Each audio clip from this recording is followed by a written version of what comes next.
ሰላም ጤና ይስጥልን ውድ የቻናላችን ቤተሰቦች፣ ዛሬ በሀገራችን የፋይናንስ ዘርፍ ውስጥ ታይቶ የማይታወቅ የባንክ ሰራተኞችን በደስታ የሚያስፈነድቅ ለባንኩ ባለድርሻ አካላት ደግሞ እፎይታን የሚሰጥ መረጃ ይዘን ቀርበናል። የ2025/26 በጀት ዓመት ተጠናቆ ባንኮች ሂሳብ ሲዘጉ ዝም ብለው አልነበረም የዘጉት። በኢኮኖሚው ውስጥ የነበረውን የብድር ክልከላና የዶላር እጥረት ሰብረው በመውጣት አሁን ላይ የትርፍ የደሞዝ ጭማሪና የቦነስ ማዕበል ሰራተኞቻቸው ላይ እያወረዱ ነው። የኢትዮጵያ ንግድ ባንክ ያስመዘገበው ትርፍ ታሪካዊ ነው። ከግል ባንኮች መሪነቱን የያዘው አዋሽ ባንክ ደግሞ ለሰራተኞቹ እስከ 7 ወር የሚደርስ ቦነስ ሸልሟል። ነገር ግን ይህ ሁሉ የቢሊዮኖች ትርፍ ከየት መጣ? ባንኮች በብድር ገደብ ውስጥ ሆነው እንዴት ይህንን ጉድ ሰሩ? ከጀርባው ያለው እውነተኛ ምስጢርስ ምንድነው? ዛሬ በዚህ ቪዲዮ ከኢትዮጵያ ንግድ ባንክ እስከ አዋሽ፣ ከአቢሲኒያ እስከ ብርሃን እስከ አሃዱና ገዳ ባንክ ድረስ ያሉትን የ11 የሀገራችን ባንኮች አስገራሚ የትርፍ ቁጥሮች፣ የደሞዝ ስኬል ማሻሻያዎችና የቦነስ ውሳኔዎች አንድ ባንድ በዝርዝር እንመለከታለን። ነገር ግን ከመጀመራችን በፊት በቪዲዮ ማጠቃለያ ላይ ለሰራተኞቻቸው ምንም አይነት ጭማሪም ሆነ ቦነስ አንሰጥም ብለው ዝምታ ውስጥ ያሉትን የባንኮችን ስም ስለምንጠቅስ እንዳያመልጣችሁ እስከ መጨረሻው አብራችሁን ቆዩ። ቻናሉን ሰብስክራይብ ያላደረጋችሁ አሁኑኑ ሰብስክራይብ አድርጉ። ወደ ዝርዝር መረጃው እንለፍ። በመጀመሪያ ግዙፍ ተቋም የሆነው የኢትዮጵያ ንግድ ባንክ እንመልከት። የባንኩ ፕሬዝዳንት አቶ አቤ ሳኖ በሰጡት ይፋዊ መግለጫ መሰረት ባንኩ በበጀት ዓመቱ 80 ቢሊዮን ብር ታሪካዊ ትርፍ አስመዝግቧል። ጠቅላላ ተቀማጭ ገንዘቡም ከ2.4 ትሪሊዮን ብር በላይ አድርሷል ብለዋል። ነገር ግን እዚህ ጋር ትልቅ ትኩረት ልንሰጠው የሚገባው ስትራቴጂካዊ ለውጥ አለም። ከ6 ዓመት በፊት 90 በመቶ ብድሩ ለመንግስት ይሰጥ የነበረው ንግድ ባንክ ዘንድሮ ግን 90 ከመቶ የሚሆነውን ወደ 58 ቢሊዮን ብሩን ለግል ዘርፍ ማበደሩን አቶ አቤ ሳኖ አረጋግጠዋል። ይህ ማለት የመንግስት ባንክ ወደ ግል ዘርፉ በከፍተኛ ሁኔታ ፊቱን እያዞረ መሆኑን ያሳያል። ወደ አዋሽ ባንክ ስንሻገር ደግሞ ነገሩ ይበልጥ አስገራሚ ነው። የባንኩ ዋና ስራ አስፈጻሚ አቶ ፀሐይ ሽፈራው እንደገለጹት አዋሽ ባንክ ከታክስ በፊት ያልተጣራም 40.7 ቢሊዮን ብር በማትረፍ ከግል ባንኮች የመሪነቱን ስፍራ ይዟል። ይህንን ታላቅ ውጤት ተከትሎ የዳይሬክተሮች ቦርድ ለሰራተኞቹ እጅግ አስገራሚ ውሳኔ አስተላልፏል። በስራ አፈጻጸም ምዘና ወይም ፒኤምኤስ ውጤት ላይ በመመስረት ለሁሉም ሰራተኞች እስከ 7 ወር የሚደርስ የማበረታቻ ቦነስ እንዲከፈል ወስኗል። በተጨማሪም ከ2 እስከ 3 የሚደርስ ዓመታዊ የደሞዝ እርከን ጭማሪ ፈቅዷል። ይበልጥ የሚገርመው ግን በአመቱ በጥፋት የተቀጡ ሰራተኞች እንኳን ምህረት ተደርጎላቸው ጥቅማ ጥቅሙ እንዲሰጣቸው መደረጉ ባንኩ ለሰው ኃይሉ የሰጠውን ትልቅ ክብር ያሳያል። ውድ ተከታታዮች፣ አሁን የእነዚህን የቢሊዮኖች ቁጥሮች ስንሰማ ሀገራችን ላይ ያለው የባንክ ዘርፍ ከፍተኛ እድገት እያሳየ እንደሆነ እንገነዘባለን። ነገር ግን የዚህን ትልቅ ስኬት እውነተኛ ምስጢር በጥልቀት መመልከት አለብን። የውጭ ምንዛሬ ግኝትን ስንመለከት አዋሽ ባንክ የውጭ ምንዛሬ ግኝት 2.6 ቢሊዮን የአሜሪካን ዶላር ደርሷል።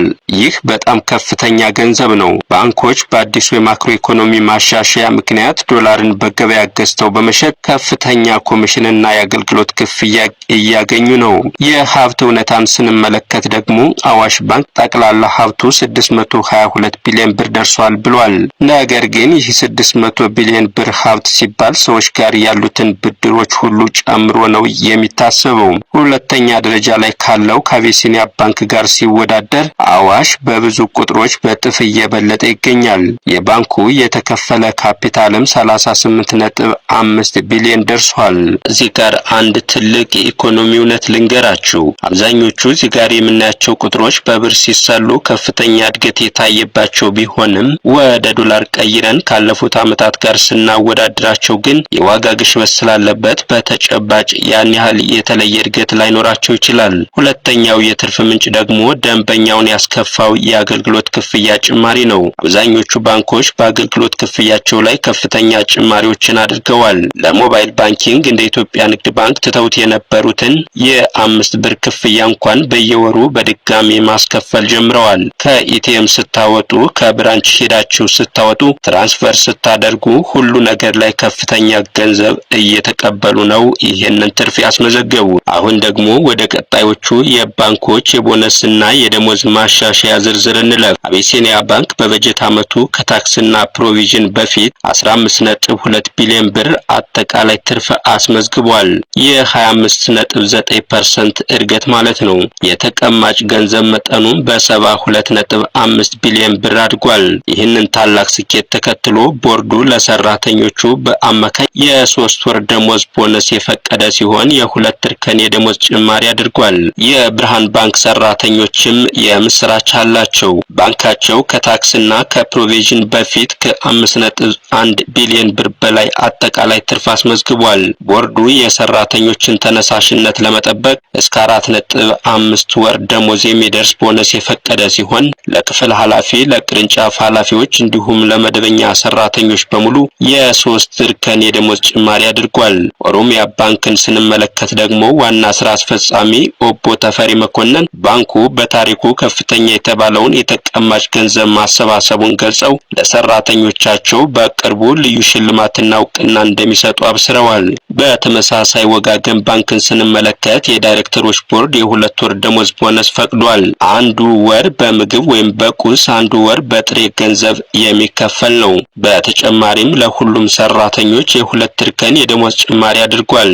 ንብ ባንክ በበኩሉ ድራይቭ ቱ ኤክሰለንስ 2023 የተባለውን ስትራቴጂ ተከትሎ አዲስ የደሞዝ ስኬል ማሻሻያና አሁን ካለው የነዳጅ ገበያ ጋር የሚሄድ አዲስ የትራንስፖርት አበል ውሳኔ አስተላልፏል። አዲስ የተመሰረተውን ገዳ ባንክን ስንመለከት ደግሞ ምንም እንኳን በቅርቡ የመጣ ባንክ ቢሆንም ለሰራተኞቹ እንዳፈጻጸማቸው ከ1 እስከ 4 ወር የሚደርስ ቦነስና የ2 ደረጃ የደሞዝ ጭማሪ ማጽደቁን በኩራት ገልጿል። ነገር ግን የሁሉንም ባንክ ሰራተኞች ደስታ ያጠቆረ ሌላ መርዶ አለ። አሃዱ ባንክን ስንመለከት የኑሮ ውድነትን ታሳቢ ያደረገም አዲስ የደሞዝ ማሻሻያ ጥናት አጽድቆ ተግባራዊ ቢያደርግም የባንኩ ሰራተኞች በጉጉት ስለሚጠብቁት የቦነስ ጉርሻ ክፍያ በግልጽ የተናገረው ነገር የለም። ዘምዘም ባንክ፣ ሂጅራ ባንክ፣ ሸበሌ ባንክና ሲዳማ ባንክን ጨምሮ በርካታ ባንኮች የደሞዝ ጭማሪም ሆነ የማበረታቻ ቦነስ እንደሚከፍሉ እስካሁን አንዳችም ያሉት ነገር የለም። ይህ ለሰራተኞቻቸው በጣም አሳዛኝ ዜና ሆኗል። በአጠቃላይ ግን ዳሽን፣ አባይ፣ ዘመንና ጸደይ ባንኮችን ጨምሮ 11 የሚሆኑት ባንኮች ማራኪ ቦነስ መፍቀዳቸውን ይፋ አድርገዋል። የተወደዳችሁ አድማጮቻችን እናንተስ በየትኛው ባንክ ውስጥ ነው የምትሰሩት? የባንካችሁ የቦነስና የእርከን ጭማሪስ ምን ያህል ነው? ሐሳብና አስተያየታችሁን ኮሜንት ላይ አስፍሩ።